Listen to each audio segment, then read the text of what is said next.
நேரடி மானிய திட்டங்களுக்கு ஆதார் அடையாள அட்டை அவசியம் என்ற முடிவை மத்திய அரசு உடனடியாக வாபஸ் பெற வேண்டும் என மேற்கு வங்க மாநில சட்டப்பேரவையில் தீர்மானம் நிறைவேற்றப்பட்டுள்ளது.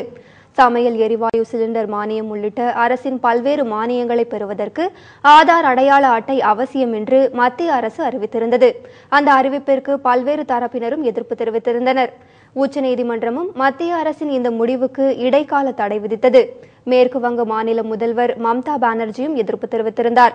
இந்நிலையில் அம்மாநில சட்டப்பேரவையில் மத்திய அரசின் முடிவுக்கு எதிர்ப்பு தெரிவித்து தீர்மானம் நிறைவேற்றப்பட்டது. மாநிலத்தில் உள்ள 15% பேருக்கு மட்டுமே ஆதார் அட்டை கிடைத்துள்ளதாகவும் 85% பேருக்கு இன்னமும் வழங்கப்படவில்லை என்றும் அந்த தீர்மானம் தெரிவிக்கிறது. மேலும் ஆதார் அட்டையை வைத்து நேரடி மானிய திட்டங்களை செயல்படுத்தும் முடிவை மத்திய அரசு உடனடியாக வாபஸ் பெற வேண்டும் என்றும் அத்தீர்மானத்தில் வலியுறுத்தப்பட்டுள்ளது.